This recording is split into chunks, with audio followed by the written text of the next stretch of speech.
हुई था ना कि उसके पेरेंट चले गए थे, उसके पापा, और वो बोल के गए थे कि इसका ध्यान रखिएगा प्लीज, समझ में आया? और वो उस इंसिडेंट के बाद में जब वापस घर पे आया अपने पिताजी को स्टेशन छोड़ के, तो उसके मन में जो गिल्ट थी वो ये थी, रेदर देन होनी ही चाहिए कि भैया पापा आए परेशान हुए, मुझे पढ़ना चाहिए, वो ना होकर उसकी गिल्ट ये थी, अरे यार उस जूलॉजी वाली कॉपी की जगह फिजिक्स वाली कॉपी होती ना, बच जाते। तो मतलब उसको उस इंसिडेंट से इतना फर्क नहीं पड़ा, ठीक है, हाँ नहीं सुधरा, हाँ बिल्कुल सही। अब ये बातें आगे चली, उसके जो पेरेंट्स के फोन थे वो लैंडलॉर्ड के पास भी आते थे रेगुलरली, फिर वो चेक रखने लगे अपने बेटे पर कि भैया ये क्या कर रहा है, पढ़ रहा है कि नहीं पढ़ रहा है। तो उसने तब भी कोचिंग जाना नहीं शुरू किया, बट हाँ वो एक डर में कि हम लोग पापा आएंगे किसी दिन होमवर्क चेक करेंगे या नोट्स चेक करेंगे, तो नोट्स बनाने लग गया था। और वो नोट्स वाला काम भी ऐसा नहीं बड़ा एफिशिएंटली कि मतलब रोज बैठ रहा है 5 घंटे, नहीं जी, वो पूरे हफ्ते में कभी एक दिन 1 घंटे लेके बैठ गया, बोले लिख लेता हूँ कुछ 5-10 मिनट बाद में या 1 घंटे बाद में, थोड़ा बहुत जितना लिखा गया वो ठीक है, उसके बाद में अपने टेबल से खड़ा होके वापस वही काम। अच्छा, उसकी जो दिनचर्या थी वो मैं आपको थोड़ी समझा दूं। वो पीजी से भी गायब रहता था, हॉस्टल से भी गायब, मतलब पीजी से गायब, कोचिंग तो जाता ही नहीं था। हम लोगों से भी उसकी मुलाकात इन एंड आउट होती थी, समझ में आया? कभी कभी ऊपर बातें हो रही है बालकनी में बैठ के, तब आ गया। मतलब हमें पता था कि ये एक लड़का है जो यहाँ रहता है और ये हमारी फ्लोर का है, समझ में आया? उसका मैक्सिमम टाइम जो है वो कैफे में बीतता था। कैफे ये कॉफी वाले नहीं, वहाँ पर साइबर जो साइबर होते हैं ना, साइबर कैफे, उनको भी जहाँ पे कंप्यूटर वगैरह लगे होते हैं, उस टाइम पे लैपटॉप इतने प्रचलन में नहीं थे, और वैसे भी 10th से निकले हुए बच्चों को 11th-12th में कोई लैपटॉप दिलवाता नहीं था उस वक्त पे। तो अभी तो आपकी नीड है। तो वो कैफे जाता था, समझ में आया? और कैफे में उसको गेमिंग की बड़ी आदत थी, लत थी बहुत भयंकर, समझ में आया कि नहीं समझ में? हाँ, यही कैफे में जाकर गेम खेलना, काउंटर स्ट्राइक था, और उसके बाद में एक वो क्लैश ऑफ क्लैंस और ये सब भी था शायद। मतलब एक तरफ आप अपनी सेना बनाओ, दूसरे वाला जो ग्रुप होगा वो अपनी सेना बनाएगा, आपस में अटैक करेंगे, ऐसा कुछ गेम था उसका। सुबह से लेकर शाम तक यही काम था, बिल्कुल सही। अब हुआ क्या कि अब कैफे में जाते हो तो उसने शायद अपनी फर्स्ट इंस्टॉलमेंट जो थी कोचिंग की वो जमा करवाई थी, उसके बाद की जो सेकंड इंस्टॉलमेंट, थर्ड इंस्टॉलमेंट है वो वहां जमा ही नहीं करवाई। इनफैक्ट उसका जो नाम है वो वहां से कट चुका था, समझ में? और भी जैसे रेंट वाला तो उसको जरूर देना पड़ता था, बिकॉज उसके जो लैंडलॉर्ड थे हमारे, वो उसके पिताजी से डायरेक्टली कनेक्टेड थे। तो बाकी जगह से जो जो घर से पैसे आते थे वो बचाता गया, और बचाता क्या गया, सारा कैफे में देता गया। तो उस टाइम पे तो फीस भी बहुत महंगी हुआ करती थी, मतलब बहुत महंगी इन द सेंस 60-70 हज़ार रुपये कोचिंग की फीस थी, जिसमें से 20-30 हज़ार रुपये फर्स्ट इंस्टॉलमेंट ले लेते थे। और तब के टाइम पे 60-70 हज़ार तो कम बोल रहा हूँ मैं, पर बहुत होते थे। तो वो जितने भी टाइप के खर्चे होते थे सारे अपने बचाकर कैफे में लगाता था। खर्चे नहीं, मतलब ये तो चोरी होगी बेसिकली, फीस चुरा ली, ठीक है, हाँ है ना? अब हुआ क्या कि उसकी जो कैफे की, मतलब आप पूरे साल आपने इनिशियल अमाउंट पे किया, चलो वो आपने जो इंस्टॉलमेंट से चुराया था वो आपने कैफे वाले को दे दिया, बट उसका बिल भी तो रोज आता है ना, बिकॉज वो 1 घंटे के उस टाइम पे 20 रुपए लिया करता था। अब मान लो 10 घंटे भी बैठ रहा है तो 200 रुपए, तो भाई साहब एक अच्छा खासा बिल उसका बनता है। और दूसरा, वो जो गेमिंग वाले लड़के होते हैं ना, ये एडिक्ट जिनको बोलते हैं आप, तो वो उस टेबल से उठते नहीं है, आपने देखा होगा, खाने पीने का भी ध्यान नहीं रखते। तो उनका जो खाना पीना था वो भी उसी कैफे में होता था, चिप्स कुरकुरे कुछ ऑर्डर कर लिया, पैटी बर्गर और ये सब, तो इनका भी बिल जुड़ता था भैया। तो उसके जो पैसे है वो खत्म होने लगे। तो अब जो सिचुएशन है वो उसकी उधारी वाली चलने लगी, क्योंकि इतने दिन से वो लड़का वहीं बैठा है, तो कैफे वाला भी समझ गया ये यहीं रहेगा, कहीं नहीं जाएगा। तो पहले उसके जो अमाउंट था वो खत्म हुआ, फिर उसने कुछ दिन उधारी की। अब वो मोमेंट आ चुका था कि अब वो कैफे वाला था ना, वो भी बोलने लगा कि भाई कब देगा पैसे, अब तो उधारी तेरे को करते हुए 1.5-2 महीने हो गए, अब तो पैसे निकाल, उधारी में ही बहुत पैसे हो गए। तो भैया उसने पहली जो हरकत की वो ये थी, वहां पर साइकिल जो है वो आए दिन चोरी हो जाती है। हाँ, चोरी बहुत होती है साइकिलों का। आपकी साइकिल मैस के बाहर खड़ी है, कोई और उठा लेगा। सिंपल सा तो एक वो जादू छल्ले वाला लॉक होता है, उसके जोर से मुक्का मारो तो खुल जाए। तो उसने क्या किया, इंटेंशनली अपनी साइकिल बेची। ये तो हमें बाद में पता चला, मैं आपको शुरू से ही बता रहा हूँ। इंटेंशनली गया और अपनी वो साइकिल बेची। समझ में आएगी नहीं, समझ में? ठीक है।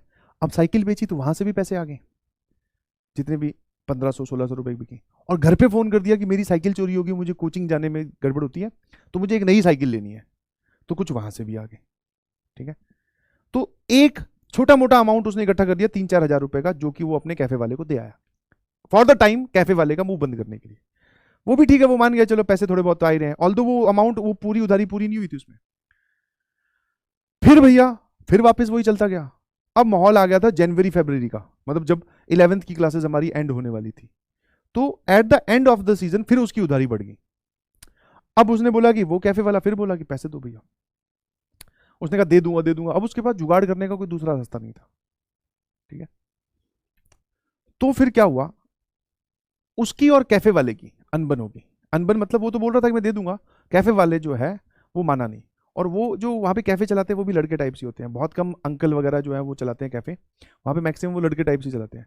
तो भैया अनबन होगी, और दूसरा उसको पीटा। समझ में आया? अनबन जो है वो छोटी बात होती है, शायद किसी बात पर, इसी बात पर पैसे वैसे नहीं दे रहा था, उस पर बहुत पीटा। नहीं समझा? है ना? और इतना पीटा कि मतलब नहीं पीटना चाहिए था, जा जा क्या पैसे की उधारी है यार। और जब वो वापस पीजी आया तब उसने हमें ये सारी कहानी बताई पीटने के बाद। और ज्यादा ही पीट रखा, मतलब ऐसे बोलते हैं ना, एक होता है पीटना और एक होता है बहुत ज्यादा, मतलब हालत ही खराब कर देना। काफी दिन तो उसने 2-3 दिन तो रेस्ट किया, 3-4 दिन बाद में अपने पेरेंट्स को बुलाया। नहीं समझे? फिर उन्होंने, हमने तो पहले आते ही बोला था भैया पापा को फोन कर दे, वो आएंगे, कैफे वाले से भी निपट लेंगे, तेरी उधारी भी हो जाएगी, तेरे को यहाँ से ले भी जाएंगे। अब हमें अल्टीमेट चारा यही दिख रहा था कि तू यहाँ से चला ही जा, बिकॉज यहाँ रह के खराब ही हो रहा है। तो उसने 2-3 दिन तो रेस्ट किया उस पिटाई से, क्योंकि चोटें काफी आई हुई थी। और फिर उसने अपने पिताजी को बुलाया।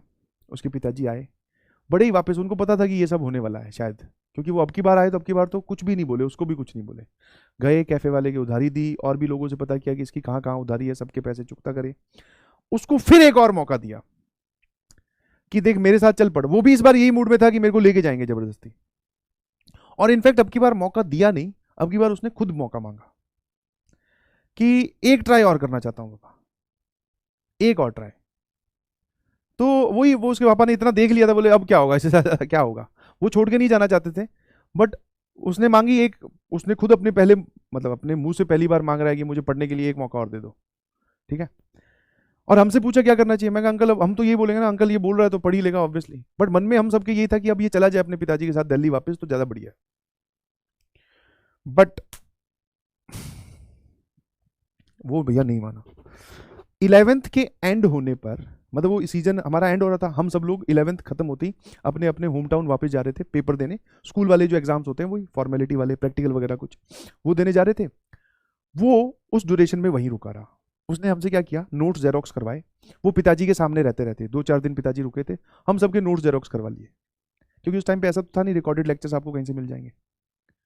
ठीक है, रिकॉर्डेड लेक्चर्स कहीं से मिल जाएंगे, देख लो वापस, खुद ही पढ़ना होता। नोट्स फोटोकॉपी करवाए, बैठ के नोट्स बनाना स्टार्ट किया भैया। पढ़ता गया, लिखता गया, बहुत सारी। अब सोचो उसकी मेंटल हेल्थ क्या होगी कि उसको कुछ नहीं समझ में आ रहा हो, बट वो लिखता गया, करता गया काम, रुका नहीं। थोड़ा बहुत सपोर्ट, थोड़ा बहुत सपोर्ट हम लोगों ने कर दिया। समझ में आया?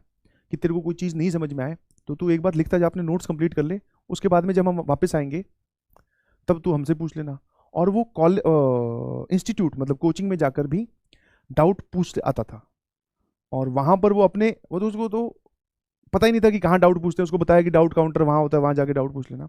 तो उसने कुछ कुछ चीज़ें वहाँ बैठकर समझनी स्टार्ट की, मतलब उसने अब अपनी तरफ से एफर्ट लगाने स्टार्ट किए। उसके लिए तो तीनों सब्जेक्ट अननोन थे, कुछ नहीं आता था, बिलीव मी।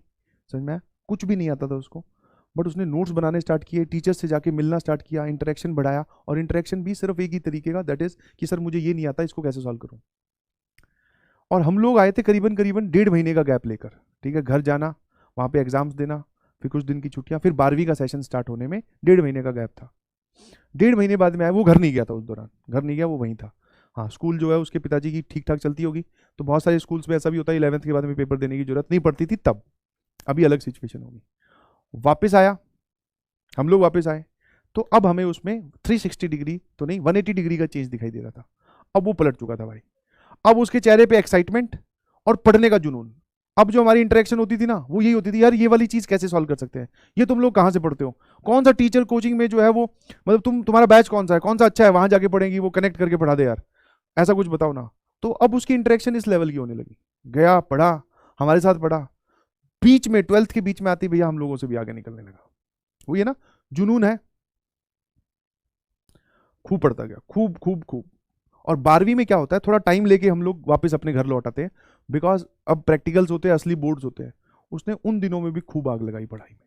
ठीक है, जब फर्स्ट अटेम्प्ट का रिजल्ट आया, मतलब वही जब मैंने पहली बार दिया, ड्रॉप की बात नहीं कर रहा हूँ, पहले वाली बार की, तो जब दिया तब मेरी जो रैंक आई थी और उसकी जो रैंक आई थी उसमें 7,500 का डिफरेंस था, मतलब वो मेरे से 7,500 आगे था।